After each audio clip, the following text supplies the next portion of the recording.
اعوذ باللہ من الشیطان الرجیم بسم اللہ الرحمن الرحیم رب اشرح لی صدری ویسر لی امری واحلل عقدۃ من لسانی یفقہوا قولی۔ حیات الصحابہ رضی اللہ عنہم، حصہ اول، دعوت کا باب، حضور صلی اللہ علیہ وسلم کا بازار میں جا کر دعوت پیش کرنا۔ حضرت ربیعہ بن عباد رضی اللہ تعالیٰ عنہ جو قبیلہ بنی دیل کے ہیں، جنہوں نے جاہلیت کا زمانہ پایا تھا اور مسلمان ہو گئے تھے، وہ فرماتے ہیں میں نے حضور صلی اللہ علیہ وسلم کو جاہلیت کے زمانے میں ذی المجاز میں دیکھا کہ آپ فرما رہے تھے، اے لوگوں لا الہ الا اللہ کہو کامیاب ہو جاؤ گے، اور لوگ آپ کے آس پاس جمع تھے اور آپ کے پیچھے ایک روشن چہرے والا بھینگا آدمی تھا جس کی 2 زلفیں تھیں، اور وہ یہ کہہ رہا تھا نعوذ باللہ کہ یہ بے دین اور جھوٹا آدمی ہے، جہاں بھی آپ تشریف لے جاتے وہ آپ کے پیچھے ہو لیتا۔ میں نے اس آدمی کے بارے میں پوچھا کہ یہ کون ہے؟ لوگوں نے بتایا کہ ان کا چچا ابو لہب ہے۔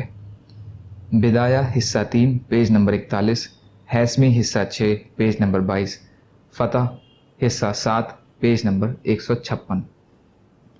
ایک روایت میں یہ بھی ہے کہ آپ ابو لہب سے بھاگتے اور وہ آپ کا پیچھا کرتا، اور ایک روایت میں یہ ہے کہ لوگ آپ پر ٹوٹے پڑتے تھے۔ لوگوں میں سے میں نے کسی کو آپ کے سامنے بولتے ہوئے نہیں دیکھا، اور آپ برابر دعوت دیتے جاتے تھے، خاموش نہیں ہوتے تھے۔ حیثمی حصہ 6 پیج نمبر 22۔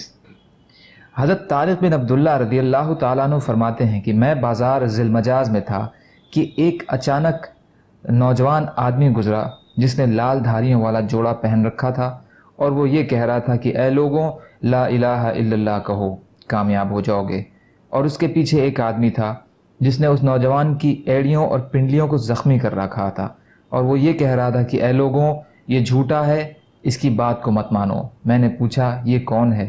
کسی نے کہا یہ بنی ہاشم کا نوجوان ہے جو اپنے کو اللہ کا رسول بتاتا ہے، اور یہ دوسرا شخص اس کا چچا عبد العزیٰ یعنی ابو لہب ہے۔ آگے حدیث اور بھی ہے۔ حیثمی حصہ 6 پیج نمبر 23۔ بنی مالک بن کنانہ کے ایک آدمی بیان کرتے ہیں کہ میں نے حضور صلی اللہ علیہ وسلم کو بازار ذی المجاز میں پھرتے ہوئے دیکھا۔ آپ فرما رہے تھے کہ اے لوگوں لا الہ الا اللہ کہو کامیاب ہو جاؤ گے۔ وہ صاحب کہتے ہیں کہ ابو جہل آپ پر مٹی پھینکتا اور کہتا خیال رکھنا یہ آدمی تمہیں تمہارے دین سے ہٹا نہ دے، یہ تو چاہتا ہے کہ تم اپنے خداؤں کو اور لات و عزیٰ کو چھوڑ دو، اور حضور صلی اللہ علیہ وسلم اس کی طرف کوئی توجہ نہ فرماتے تھے۔ روایت کرنے والے کہتے ہیں کہ میں نے عرض کیا کہ آپ حضور صلی اللہ علیہ وسلم کا حلیہ اور اس وقت کی حالت بیان کریں۔ انہوں نے کہا کہ حضور صلی اللہ علیہ وسلم نے 2 لال دھاریوں والی چادر پہنی ہوئی تھی، آپ کا قد درمیانہ اور جسم بھرا ہوا تھا، اور چہرہ بہت ہی خوبصورت اور بال بہت گھنے، اور آپ خود بہت گورے چٹے تھے اور آپ کے بال پورے اور گھنے تھے۔ حیثمی حصہ 6 پیج نمبر 21، بدایہ حصہ 3 پیج نمبر 139۔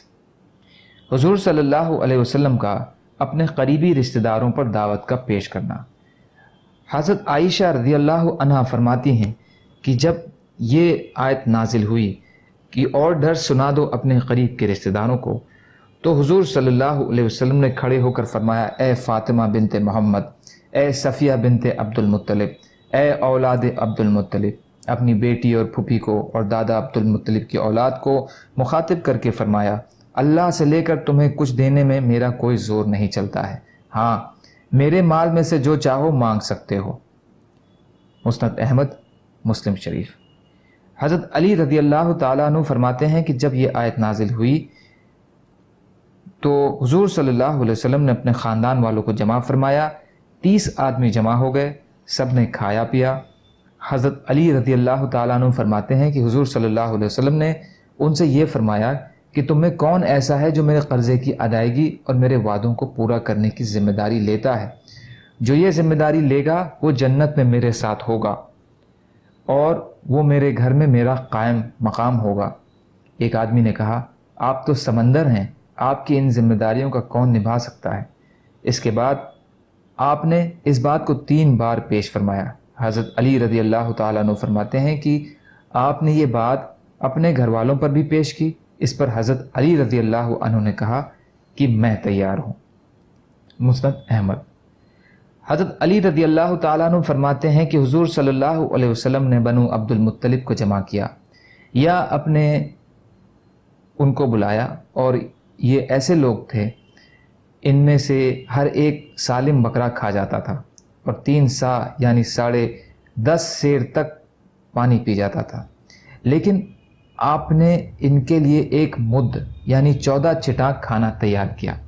انہوں نے خوب پیٹ بھر کر کھانا کھایا، کھانا اتنا ہی رہا جتنا پہلے تھا، اس میں کوئی کمی نہیں آئی، ایسا لگ رہا تھا کہ جیسے اسے ہاتھ ہی نہیں لگایا گیا ہو۔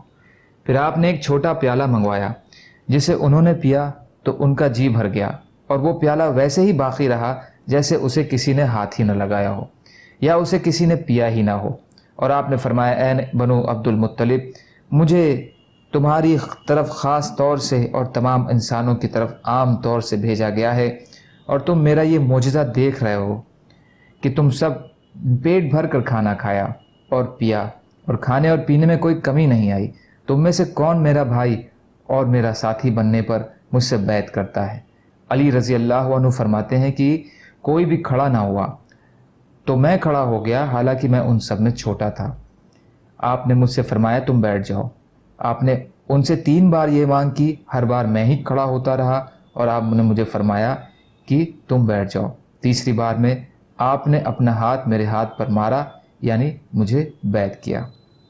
ابن کثیر حصہ 3 پیج نمبر 350۔